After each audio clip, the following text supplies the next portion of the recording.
Saudara-saudari, judul khotbah hari ini adalah Sumber Kekuatan untuk Mewujudkan Keselamatan. Mari kita menyelidiki firman Tuhan.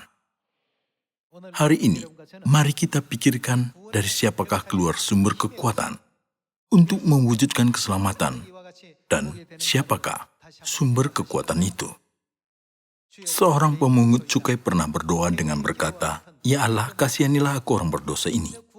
Kita semua harus mempunyai iman seperti pemungut cukai ini, dan dengan giat berlari ke kerajaan surga sambil berpikir, "Terima kasih atas karunia yang diberikan Tuhan demi keselamatan aku, bukan?" Hari ini, tentang dari manakah kekuatan untuk mewujudkan keselamatan keluarga, mari kita pastikannya melalui Keluaran pasal 17. Ayat 8 kita baca. Lalu datanglah orang Amalek dan berperang melawan orang Israel di Rafidim. Musa berkata kepada Yosua, "Pilihlah orang-orang bagi kita, lalu keluarlah berperang melawan orang Amalek. Besok aku akan berdiri di puncak bukit itu dengan memegang tongkat Allah di tanganku." Lalu Yosua berperang melawan orang Amalek, tetapi Musa, Harun dan Hur telah naik ke puncak bukit. Dan terjadilah, apabila Musa mengangkat tangannya, lebih kuatlah Israel.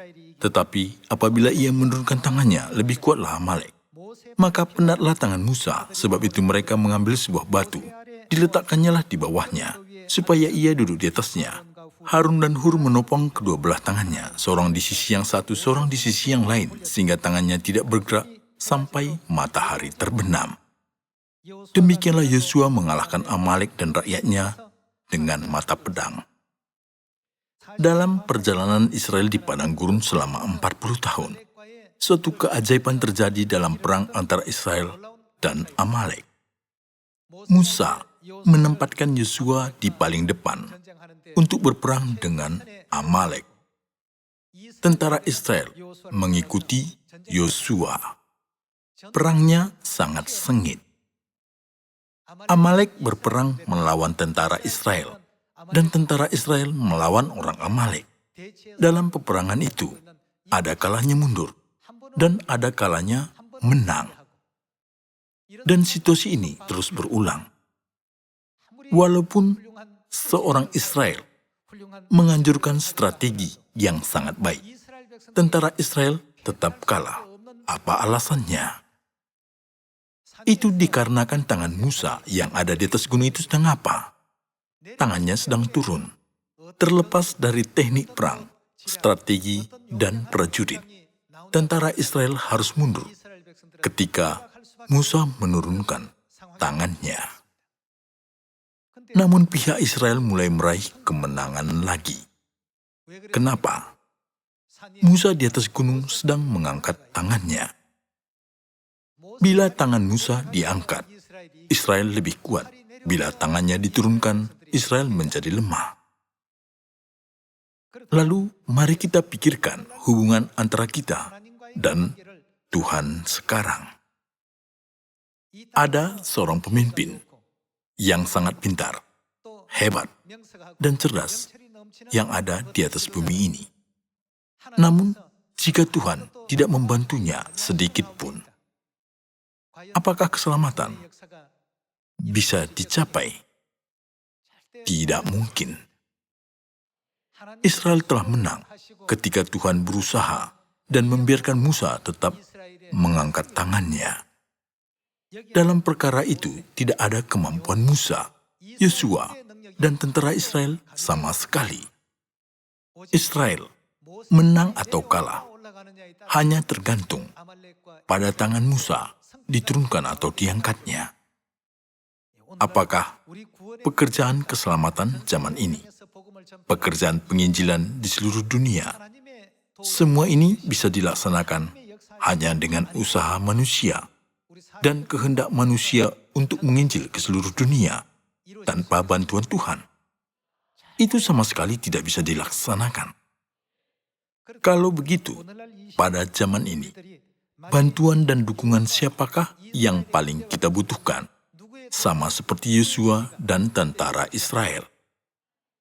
Dukungan Tuhan, doa Tuhan, dan bantuan Tuhan yang paling kita butuhkan. Tanpa itu, kita tidak bisa menginjil ke seluruh dunia. Kenapa Tuhan menunjukkan pekerjaan yang sudah terjadi pada masa lalu ini? Itu menunjukkan bahwa semua pekerjaan di Perjanjian Lama akan terjadi di zaman ini juga, bukan? Walaupun Yosua dan puluhan dan ratusan panglima yang berani di Israel, mereka tidak bisa meraih kemenangan ketika tangan Musa diturunkan.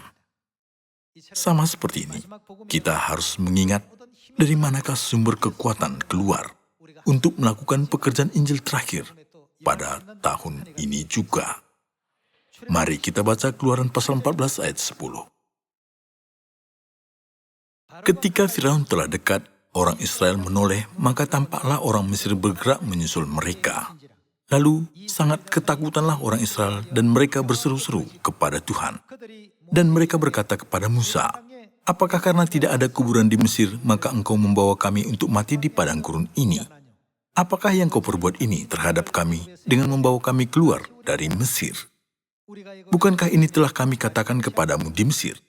Janganlah menganggap kami dan biarlah kami bekerja pada orang Mesir. Sebab lebih baik bagi kami untuk bekerja pada orang Mesir daripada mati di padang gurun ini." Tetapi berkatalah Musa kepada bangsa itu, "Janganlah takut, berdirilah tetap dan lihatlah keselamatan dari Tuhan yang akan diberikannya hari ini kepadamu. Sebab orang Mesir yang kamu lihat hari ini tidak akan kamu lihat lagi untuk selama-lamanya. Tuhan akan berperang untuk kamu dan kamu akan diam saja." Berfirmanlah Tuhan kepada Musa, "Mengapakah engkau berseru-seru demikian kepadaku? Katakanlah kepada orang Israel supaya mereka berangkat. Dan engkau angkatlah tongkatmu dan ulurkanlah tanganmu ke atas laut dan belahlah airnya, sehingga orang Israel akan berjalan dari tengah-tengah laut di tempat kering. Tetapi sungguh aku akan mengeraskan hati orang Mesir, sehingga mereka menyusul orang Israel, dan terhadap Firaun dan seluruh pasukannya, keretanya dan orang yang berkuda, aku akan menyatakan kemuliaanku. Maka orang Mesir akan mengetahui bahwa akulah Tuhan apabila aku memperlihatkan kemuliaanku terhadap Firaun, keretanya dan orangnya yang berkuda." Kemudian bergeraklah malaikat Allah yang tadinya berjalan di depan tentara Israel, lalu berjalan di belakang mereka. Dan tiang awan itu bergerak dari depan mereka, lalu berdiri di belakang mereka. Demikianlah tiang itu berdiri di antara tentara orang Mesir dan tentara orang Israel, sehingga yang satu tidak dapat mendekati yang lain semalam-malaman itu. Lalu Musa mengulurkan tangannya ke atas laut, dan semalam-malaman itu Tuhan menguapkan air laut dengan perantaran angin timur yang keras, membuat laut itu menjadi tanah kering. Maka terberahlah air itu. Laut Merah telah menjadi suatu hambatan besar bagi orang Israel dalam perjalanan ke Kanaan, di mana susu dan madu mengalir sesudah keluar dari Mesir. Laut Merah sangatlah dalam, dan laut itu sangat lebar dari satu sisi ke sisi yang lainnya. Meskipun begitu, karena Tuhan bersama mereka, laut lebar itu menjadi apa? Itu segera menjadi tanah kering, dan bangsa Israel melewati laut itu dengan berjalan kaki. Tanpa bantuan Tuhan, Laut Merah hanya sebuah hambatan besar di hadapan bangsa Israel. Mereka tidak sanggup menyeberanginya, tidak bisa melakukan apapun. Namun sesudah Tuhan menolong mereka, hambatan itu bukan menjadi hambatan lagi, tetapi menjadi apa? Itu menjadi jalan pintas. Laut itu menjadi jalan pintas untuk bangsa Israel cepat menyeberanginya, dan menjadi suatu alat untuk mengalahkan tentara musuh yang mengejar mereka. Kalau begitu, dalam pekerjaan itu, bukan Musa, bukan tongkatnya, ataupun bukan bangsa Israel yang membuat mereka menyeberangi Laut Merah. Saya pernah mengatakannya, Walaupun generasi keturunan pun mengeringkan air Laut Merah, akan sangat sulit sampai daratan terlihat. Bukan sulit, tetapi tidak mungkin. Itu tidak mungkin terjadi dengan kuasa manusia. Tetapi apa yang sudah terjadi karena Tuhan bersama mereka? Bangsa Israel mundur karena kebingungan. Tetapi saat Musa mengangkat tangannya, mereka memiliki kuasa besar untuk mengalahkan musuhnya. Saudara-saudari, sama seperti ini, di mana Tuhan bersama, di situ tidak ada hambatan apapun. Malah hambatan itu menjadi alat yang melindungi kita dan membantu kita. Kita bisa melihat banyak sejarah ini di dalam Alkitab. Setiap kepala suku Israel mungkin memiliki pikiran seperti ini. Bagaimana kita bisa memindahkan sebanyak 3 juta orang ini? Bagaimana kita bisa membawa semua barang dan kawanan sapi dan kambing ini? Menyeberangi Laut Merah saja bukanlah hal yang mudah. Namun, sesudah Tuhan membantu mereka sedikit, semua masalah itu menjadi tidak berarti, dan bangsa Israel menyeberangi Laut Merah dengan aman. Kita bisa melihat sejarah yang begitu luar biasa ini di dalam Keluaran pasal 14. Saudara-saudari, kalau kita berpikir bahwa kitalah yang melakukan penginjilan pada zaman ini, Injil kita akan lambat dijalankan dan tidak dijalankan. Inilah yang sudah dirancangkan Tuhan. Hanyalah ketika kita meminta bantuan Tuhan, sesudah kita menyadari Tuhan dan kekuatan Tuhan yang Maha Kuasa, pemberitaan Injil ini akan berjalan dengan baik. Itu dijalankan menurut kehendak Bapa dan Ibu. Tuhan akan memberi kita sebanyak yang kita butuhkan untuk memberitakan Injil kepada semua bangsa, menurut iman dan kesadaran kita. Mari kita selalu mengukirkan ajaran ini di dalam hati kita. Injil kita tidak tergantung pada seorang manusia, tidak seorang pejon dosa yang menyelesaikan penginjilan, atau seorang pendeta yang menyelesaikannya. Kalau Tuhan menjalankan penginjilan, sebuah tongkat gembala biasa atau ranting yang kering pun bisa menerima kuasa untuk dapat membelah Laut Merah. Mari kita percaya hal ini. Semua kekuatan keluar dari mana? Itu keluar dari Tuhan. Karena kita sudah menerima tugas dari Tuhan, kita harus rajin berusaha untuk melakukannya. Jika Tuhan berkata, pergilah kepada Dia dan berkata bahwa inilah firman Tuhan, kita melakukan saja seperti yang difirmankannya. Kita bisa mengandalkan Tuhan tentang hal-hal berikutnya. Sekalipun Yosua telah membuat persenjataan yang hebat bagi dirinya sendiri dan berperang dengan jumlah pasukan yang besar, apakah yang akan terjadi kepada Yosua dan pasukan Israel jika Musa menurunkan tangannya? Mereka tidak bisa melakukan apapun. Membutuhkan bantuan Tuhan. Jika Tuhan tidak membantu kita dalam pekerjaan keselamatan, tidak maju sedikit pun. Kita cukup mengerti melalui kehidupan Israel 40 tahun di padang gurun, 3.500 tahun yang lalu, bukan? Kita bisa melupakan sesuatu dan menyepelekannya. Namun demikian, kita harus selalu mengingat Tuhan dan firman-firman-Nya di dalam semua keadaan. Tidak pernah memiliki cara pikir yang salah, yang berpikir, aku yang melakukannya. Jika Yosua berkata, akulah yang memimpin Israel menang dalam perang dengan Amalek, dan dari saat itu, Musa menurunkan tangannya dan berdiri siap dan berkata, baiklah Yosua, bawa pasukan dan berperanglah lagi dengan bangsa Amalek. Apa yang akan terjadi? Yosua tidak mungkin menang dalam perang itu. Saudara-saudari, kita harus mengingat dari manakah kekuatan keselamatan ini diberikan kepada kita. Itu tidak berasal dari cara manusia, dan itu tidak berasal dari kekuatan manusia. Kita semua orang berdosa. Jadi bagaimana bisa orang berdosa mempunyai kuasa menuntun orang berdosa lainnya mencapai keselamatan. Ketika kekuatan Tuhan yang adil menyertai kita, orang-orang yang disertai kekuatan Tuhan mempunyai kuasa untuk menyelamatkan orang-orang berdosa. Jadi, cara apapun dan alat apapun kesia-siaan. Kita bisa memastikan sekali lagi bahwa Injil kita tidak akan diselesaikan dengan kekuatan kita dengan melupakan Tuhan melalui sejarah di Laut Merah. Mari kita baca Bilangan pasal 21 ayat 4. Setelah mereka berangkat dari Gunung Hor, berjalan ke arah Laut Teberau untuk mengelilingi tanah Edom, maka bangsa itu tidak dapat lagi menahan hati di tengah jalan. Lalu mereka berkata-kata melawan Allah dan Musa, "Mengapa kamu memimpin kami keluar dari Mesir, supaya kami mati di padang gurun ini? Sebab di sini tidak ada roti dan tidak ada air, dan akan makanan hambar ini kami telah muak." Lalu Tuhan menyuruh ular-ular tedung ke antara bangsa itu yang memanggut mereka, sehingga banyak dari orang Israel yang mati. Kemudian datanglah bangsa itu mendapatkan Musa dan berkata, "Kami telah berdosa sebab kami berkata-kata melawan Tuhan dan engkau. Berdoalah kepada Tuhan supaya dijauhkannyalah ular-ular ini daripada kami."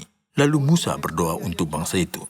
Maka berfirmanlah Tuhan kepada Musa, "Buatlah ular tedung dan taruhlah itu pada sebuah tiang, maka setiap orang yang terpagut jika ia melihatnya akan tetap hidup."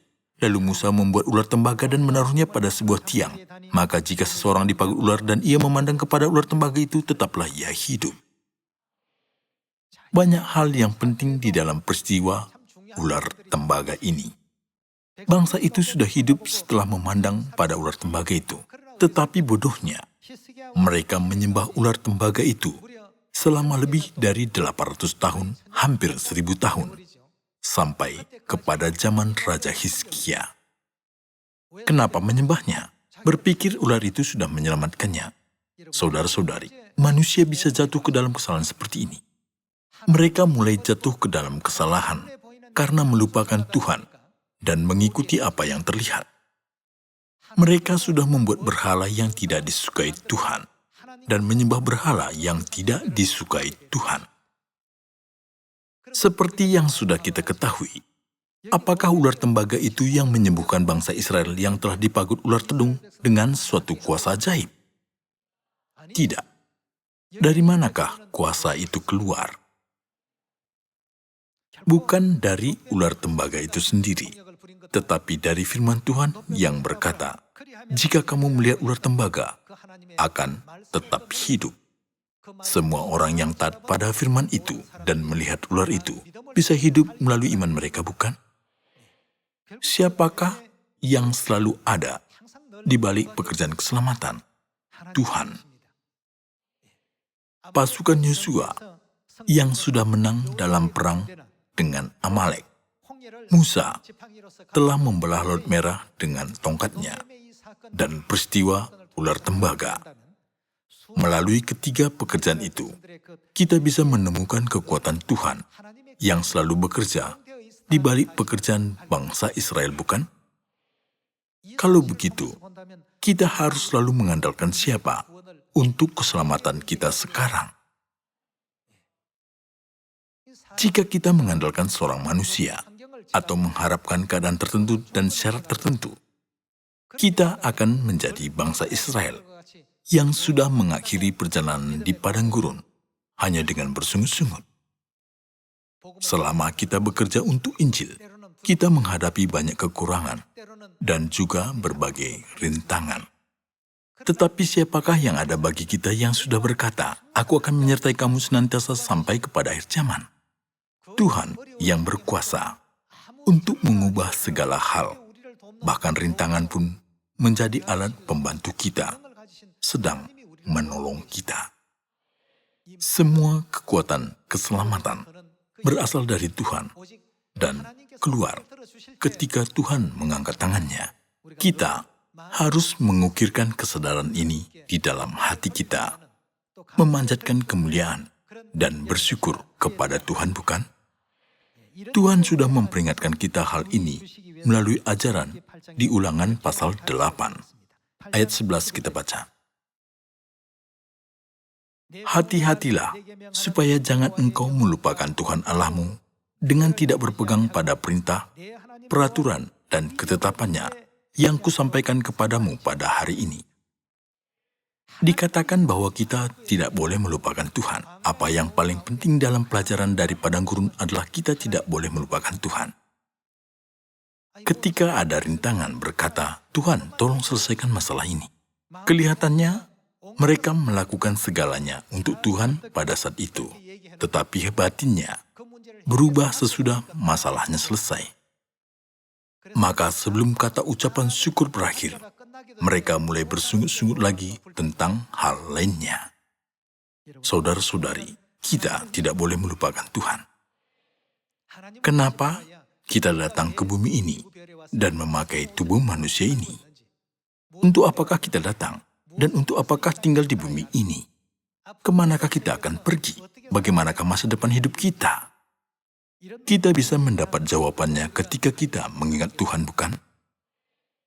Oleh karena itu di dalam Ulangan pasal 8 ayat 11 menekankan firman ini, jangan engkau melupakan Tuhan ayat 12.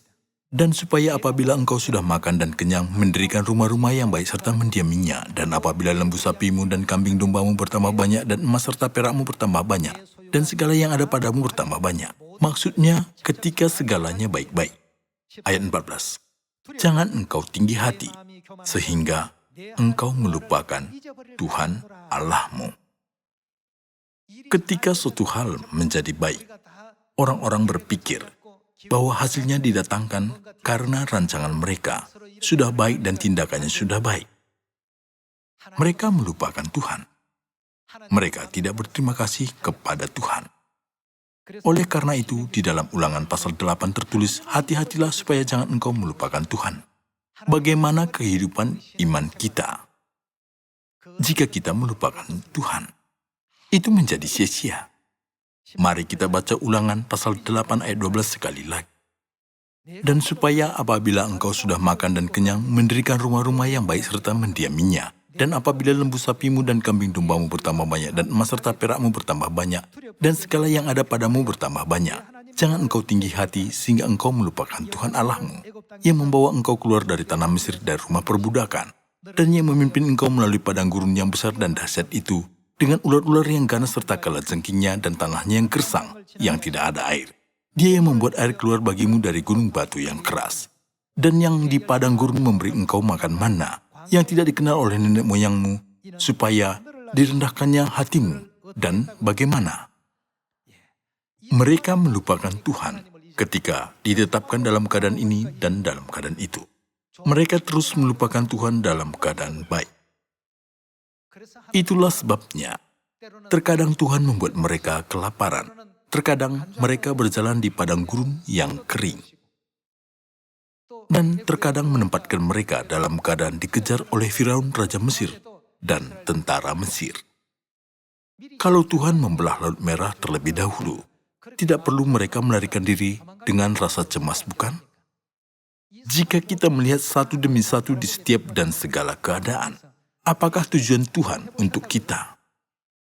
Untuk merendahkan hati kita dan mencobai kita. Dicobainya engkau hanya untuk berbuat baik kepadamu akhirnya. Maka janganlah kau katakan dalam hatimu, kekuasaanku dan kekuatan tangankulah yang membuat aku memperoleh kekayaan ini. Tetapi haruslah engkau ingat kepada Tuhan Allahmu, sebab dialah yang memberikan kepadamu kekuatan untuk memperoleh kekayaan. Dengan maksud meneguhkan perjanjian yang diikrarkannya dengan sumpah kepada nenek moyangmu, seperti sekarang ini. Tuhan sudah menciptakan umat manusia. Tuhanlah yang paling mengetahui tentang sikap kita dan sifat kita. Karena Tuhan sudah tahu kita akan melupakannya. Dia sudah berkata, jangan engkau melupakan Tuhan ketika emas dan perakmu bertambah banyak dan segalanya baik-baik padamu. Sekarang kita berada dalam keadaan itu. Dalam setahun terakhir, banyak Sion baru didirikan di seluruh dunia di bawah berkat dari Tuhan.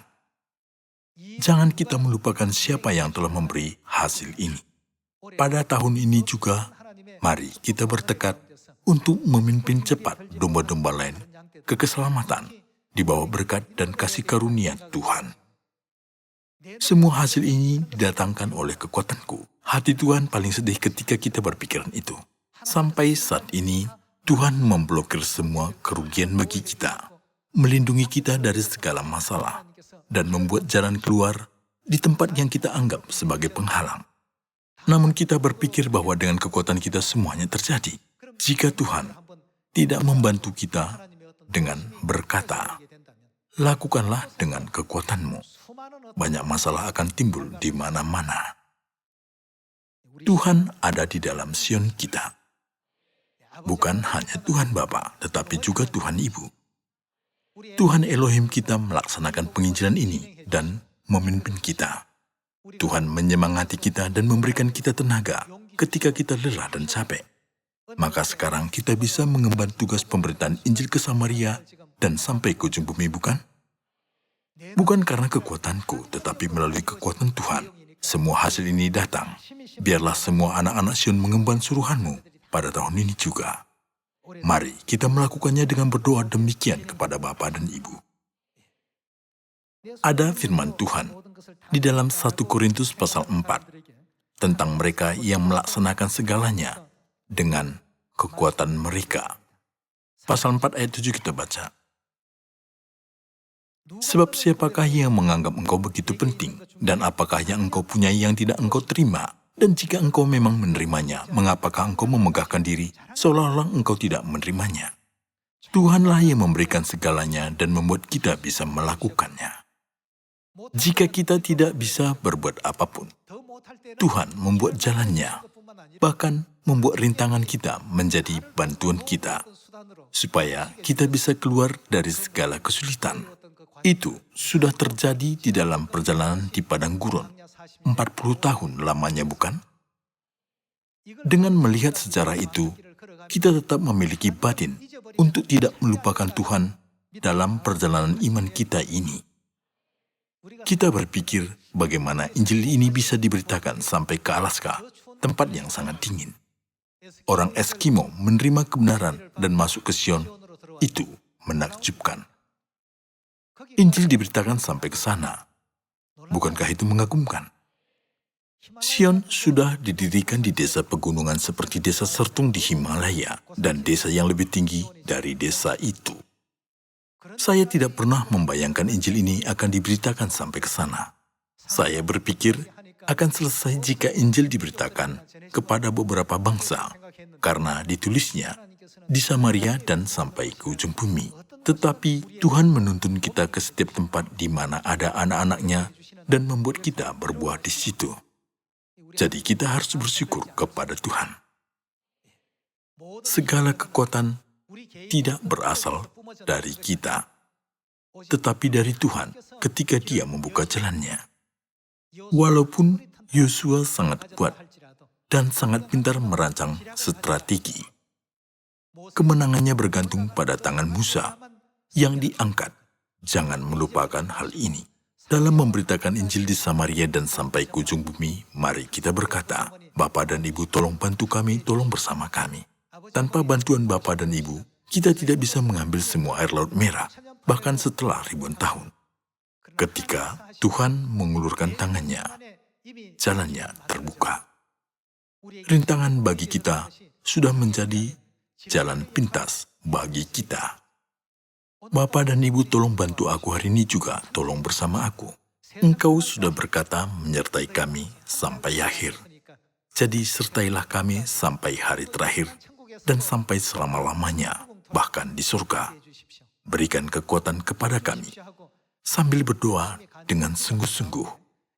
Mari kita bekerja untuk Injil. Mari kita bersandar hanya kepada Bapa dan Ibu dan mengikutinya. Saya berharap kita semua akan taat pada Bapa dan Ibu sampai ke surga dengan sukacita. Saya menutup khotbah ini. Terima kasih.